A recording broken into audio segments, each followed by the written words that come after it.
Pensando en Braille, el podcast de Wikitiflos sobre temas de educación, libros, creatividad y cultura. Soy Dian Lerman. Les doy la bienvenida a Wikitiflos Podcast. En este primer episodio de Pensando en Braille tenemos dos invitadas especiales, las profesoras Olga Lucía Ruiz y Juliana Herrera. Profesora Olga Lucía, por favor, preséntese. Buenos días, mi nombre es Olga Lucía Ruiz, soy educadora especial tiflóloga. Gracias por esta invitación. Juliana, por favor. Buenos días, Dian. Yo soy educadora especial, musicoterapeuta y amante de la literatura infantil. Muchas gracias por la invitación. A ver, voy a proponer empezar nuestra conversación de hoy desde los primeros encuentros con los niños y con las niñas, que son las nanas, los cantos de cuna. ¿Es un buen comienzo para la conversación? Juliana. Un muy buen comienzo, Dian, porque mira que generalmente cuando a uno le preguntan las personas qué recuerdan de sus primeras experiencias literarias o cómo fueron sus acercamientos hacia la literatura, la mayoría de las personas lo relacionan con los primeros cuentos que conocieron en el colegio, con esas primeras lecturas que hicieron cuando estaban iniciando esos procesos de lectoescritura, pero resulta que los niños y las niñas tienen sus primeras experiencias literarias mucho antes, realmente las tienen en el momento de su nacimiento y lo hacen a través, pues, de esos primeros acercamientos con la voz de su madre, ¿no? Con esa voz que han venido reconociendo desde el vientre y empiezan a aparecer las nanas, las canciones, los juegos de palabras, esas rondas infantiles que son alimentadas por nuestros padres, por nuestros abuelos, por esos familiares que están cercanos a nosotros, ¿no? Esas primeras experiencias son pura poesía, poesía que está puesta pues en la tradición oral que todos los niños del mundo deberían conocer, ¿no? Y que todos los niños del mundo tienen acceso desde esos primeros meses de vida. Es importante estas poesías y estas canciones porque han sido transmitidas de generación en generación, ¿no? Y durante siglos estas experiencias son los primeros acercamientos que tienen los niños a esas experiencias con la palabra, ¿no? Y realmente esto es la literatura, ¿no? La literatura está puesta en la posibilidad que tienen las palabras de explorar otros significados que trascienden el uso convencional de la lengua y que están allí para que el niño empiece a simbolizar y a significar su realidad. También es importante, Dian, reconocer que la palabra no solamente es la palabra escrita, ¿no? La palabra está puesta en esa palabra oral que está puesta en el canto, pero también está puesta en la palabra pictónica o en la imagen y mucho más adelante el niño va a acceder a esa palabra escrita, ¿no? Que le llevará un tiempo antes de aprenderla. Gracias. Profesora Olga Lucía, con los bebés ciegos, ¿qué pasa? Porque no debemos desconocer que hay una sorpresa, no siempre esta noticia se recibe de la forma más amable, no siempre se procesa de la mejor manera. Sabemos la importancia que nos ha descrito Juliana. Ahora, con los bebés ciegos, ¿qué hacemos, Olga Lucía? Bueno, efectivamente, como tú lo estás diciendo, la sorpresa de la llegada de un bebé ciego, de un bebé de baja visión, generalmente implica en las familias un espacio de acomodación que en el caso de estos bebés supone el reconocimiento por parte de sus familias de esas formas diferentes de reconocer su cuerpo, el cuerpo de su familia y en tanto el entorno. ¿Eso qué quiere decir? Todos nosotros, cuando tenemos un bebé en casa, estamos acostumbrados a que los bebés reaccionan de cierta manera. Por ejemplo, cuando las mamás les están cantando estas nanas de las que Juliana nos habla, los bebés sonríen, se mueven, patalean. Es muy probable que un bebé ciego no actúe de la misma manera y no actúa de la misma manera porque lo que está haciendo es quedarse muy quietito para escuchar a su mamá cantar, para escuchar a su abuelita cuando le está narrando algo o le coge sus manitas para jugar. Pero esta forma, es decir, el que el nené se quede muy quietico, asusta a la mamá, asusta a los abuelos, porque lo que se lee es que el niño está rechazándolos o que tal vez no los escucha. Entonces, lo primero que tenemos que hacer es contarle a las familias que no se trata de esto, que su bebé, por el contrario, está absolutamente fascinado con lo que le están haciendo y por eso se está quedando muy quietito. Entendiendo eso, esa forma en la que el niño ciego reacciona a los demás, poco a poco lo iremos animando a que se acerque a esas otras formas de comunicación. Pero aquí es absolutamente importante que no se rompa la comunicación. Es decir, que estemos todos allí pendientes de darle la información correcta a las familias y que la mamá continúe cantándole, continúe recitándole, que los hermanos le canten eso que aprenden en el jardín, que aprenden de sus compañeritos, porque a veces pensamos, y lo hemos hablado con la profesora Juliana en otros espacios, que la presencia de la discapacidad pareciera absorber absolutamente todo el tiempo que las familias tienen con sus hijos y entonces dejan de lado esta posibilidad de ser niños, de disfrutar, en este caso, esas tradiciones orales. Entonces, profesora Olga Lucía, tenemos que recomendar que el entorno familiar es fundamental y esencial, que la atención no es únicamente oftalmológica, no es únicamente estar pensando en consultorios y terapias, sino narrar, cantar y contar. Por supuesto, se trata fundamentalmente de eso y se trata fundamentalmente de no convertir ese espacio del cuento, de la nana, del acercamiento con el bebé en ningún tipo de terapia. Es el espacio entre la familia y el nené, ya sea un nene ciego o una niña de baja visión. Es el espacio para compartir, para disfrutar, para acercarlos a estas posibilidades de las que nos habla la profesora Juliana. Profesora Juliana, una pregunta a propósito de las maneras de cantar y narrar, porque en un determinado momento se presenta de parte del adulto una infantilización en el uso del lenguaje. Comienza a evitar consonantes, a cambiar consonantes, a usar palabras, a hablar como si fuera un bebé. ¿Esto qué impacto tiene en el desarrollo de los niños y las niñas? Es muy importante, Diane, y mira que hay un escritor colombiano que se llama Evelio Cabrejo, especialista también en literatura infantil, y él dice que para el niño es tan importante el pan, el afecto y la literatura en las mismas proporciones. Es decir, para nuestros niños y niñas en esta primera infancia, estas experiencias son tan importantes como la leche materna, ¿no? Y creo que esto no lo conocemos los adultos, no lo conocemos los padres o no somos tan conscientes y a veces a los maestros también se nos pasa por encima. Y nos hacemos preguntas de cómo acercarnos a nuestros hijos desde la palabra cantada, desde la palabra narrada, ¿no? Yo como musicoterapeuta muchas veces los papás me dicen, profe, es que le traigo al niño para que le cante, para que le narre y un poco lo que yo les digo a los papás es, no es mi voz la importante, aquí la importancia es ese vínculo afectivo que hace usted como padre o que hacen la familia, el núcleo familiar con ese niño, ¿no?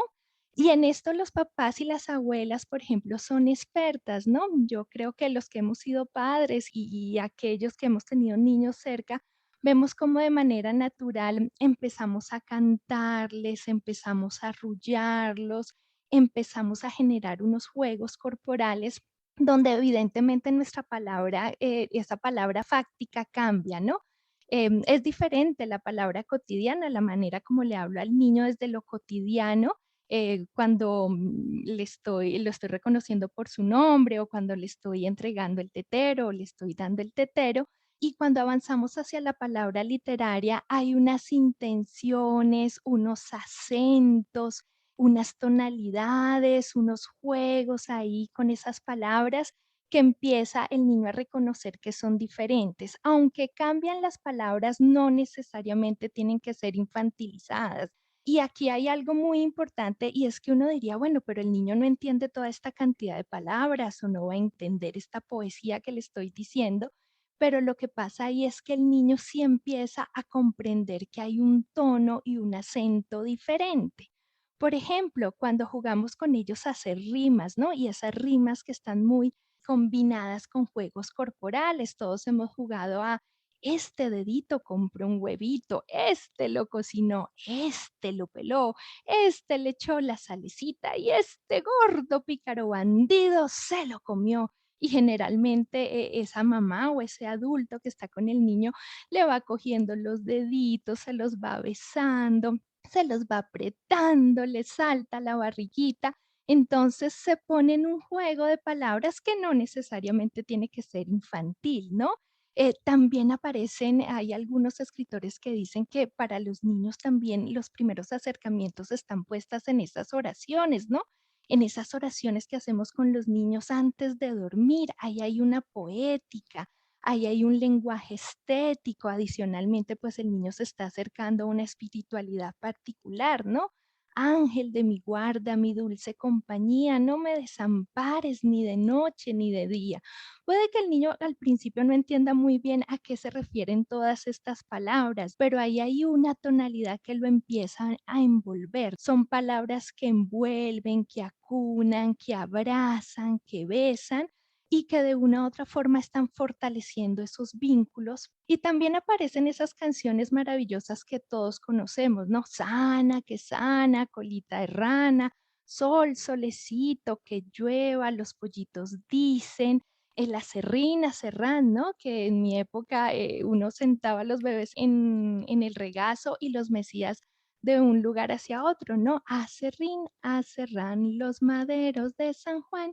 Y los niños empiezan a comprender que se vincula el cuerpo, el afecto, la palabra, la sonoridad, la música, y no los estamos aniñando o no los estamos poniendo en un lugar que fuera o distante de lo que es la experiencia corporal. Y como lo dice la profesora Olga Lucía, uno esperaría que todos los niños y las niñas tuvieran estas oportunidades de encuentro con su familia, ¿no? Y que seguramente muchos de nuestros familiares, nuestros abuelitos, lo hicieron con nosotros y ellos no sabían, no tenían tan claro que ahí estaban generando toda una experiencia desde lo literario.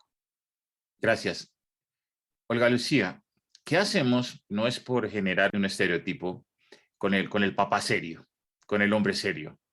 También hay mujeres serias, ¿no? En casa, hay mujeres ejecutivas.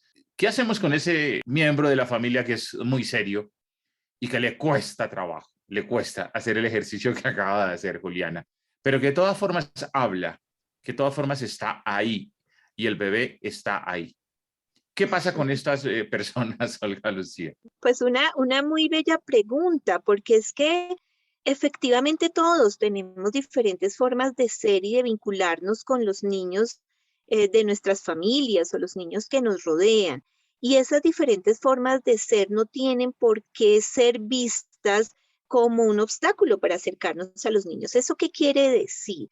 Muchas veces, y particularmente con los niños y las niñas con discapacidad, y por supuesto con los niños y las niñas ciegas y de baja visión, hay una estela alrededor de ellos en el que las mujeres de la familia y muchas veces también los educadores, las educadoras, generan una protección innecesaria, como que las únicas que fuéramos capaces de entablar una relación con ellos y con ellas somos las mujeres. Y eso no solamente no es cierto, sino que no hace mucho bien, porque el mundo está lleno de hombres y de mujeres, y el mundo está lleno de seres que actuamos de maneras diferentes y que expresamos nuestros afectos de maneras diferentes. ¿Eso qué quiere decir? La forma en que un hombre muy serio, muy puesto en su sitio, que le parece una tontería cantar a Serrín, Entonces no me acerco a mi hijo. Por supuesto que sí, me puedo acercar a mi hijo ciego de otras maneras, como pues por ejemplo viendo un partido de fútbol de la Selección Colombia. Por supuesto que sí, hay también, y bueno, la profesora Juliana me dirá si estoy diciendo alguna barbaridad, también hay narración. Entonces el papá también le va a estar diciendo a esa niña y a esa niña, pero es que mira, estos jugadores, fíjate que no hacen, o muy bravos como últimamente sucede, o mucho más felices cuando están allí, o cuando se lo llevan a mirar el carro y entonces es que mira, el carro se nos está recalentando o el carro no funciona, o llegué muy bravo del Transmilenio y le cuenta a su bebé que llegó muy bravo del Transmilenio porque había mucha gente y lo empujaron y salí cansado y él también le está contando a ese su bebé ciego, a su bebé de baja visión, pues la cotidianidad de lo que vivió y tal vez lo está contando de una manera diferente a como la cuenta la abuelita y le está mostrando también ese ser un poco más adusto, un poco más serio. Pero también está la posibilidad de que el bebé vaya mostrándole a ese papá otras formas de narración. Cómo me acerco a él de otra manera. Los bebés finalmente y los niños pequeños finalmente te muestran otras formas de relacionarnos con ellos. Entonces seguramente también ese papá muy serio, ese abuelo, el que le cuesta mucho trabajo sonreír, cantar, de repente se ve inmerso con este bebé ciego que le está pidiendo otras formas de contarle y de narrarle, pues se da la posibilidad de hacerlo también desde otra manera. Pero lo que es absolutamente claro es que no hay una sola forma de narrar, de contar, de acercarnos a los niños y que todas las formas valen la pena y son posibles. Y aquí hago también un llamado a las mamás, a las mujeres que nos están escuchando, educadoras especiales, terapeutas, las mamás de estos niños ciegos, sus abuelas. Por favor, permitan la entrada de lo masculino en la vida de sus hijos y de sus hijas ciegos y de baja visión. Es importante mostrar también estas otras formas de ser, sin querer decir que los hombres no sean absolutamente dulces, amables, pero tienen otras formas de serlo y es importante que sus hijos lo vivan también. Eso es lo que yo podría decir al respecto, disfrutar a sus hijos desde el lugar en el que están y desde las formas en las que actúan cotidianamente. Gracias, Olga Lucía. La última pregunta, para respuestas muy breves. Juliana, tu nana favorita, tu narración favorita. Mi nana favorita es Duerme Negrito y mi narración favorita creo que en esta etapa la del huevito. Un dedito compró un huevito. Olga Lucía, la nana favorita y la narración favorita. Mi nana favorita es Acerrina Serrano. Me trae muy bellos recuerdos. Y creo que también la del huevito, lo comparto con Juliana. Creo que es un recuerdo y una permanencia absoluta. Bueno, para mí no fue una nana, pero una de mis canciones de infancia, Soy pirata y navego en los mares.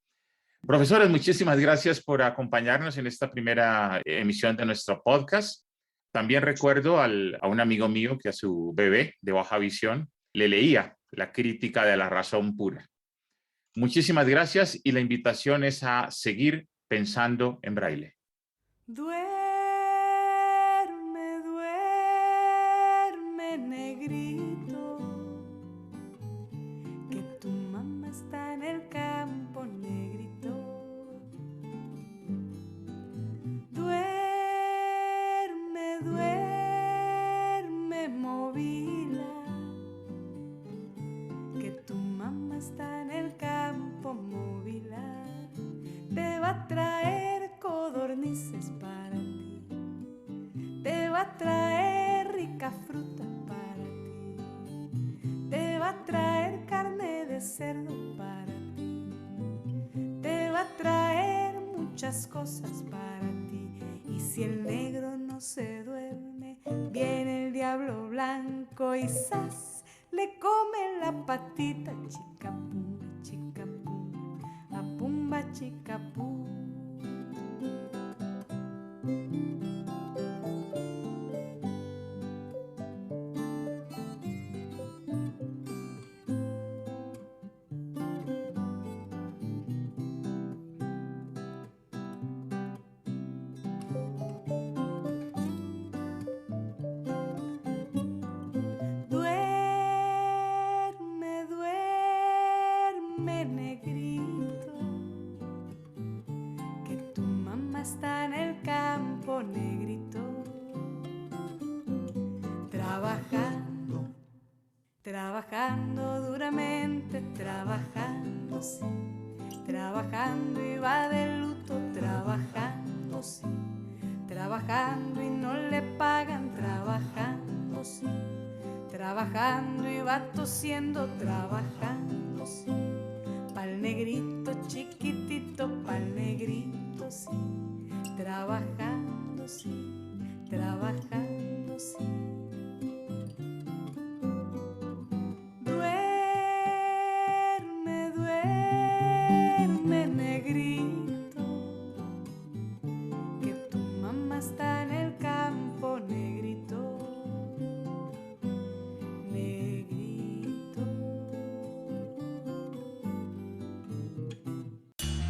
Dirección general y presentación, Diane Lerman. Producción, Liz Leandra León.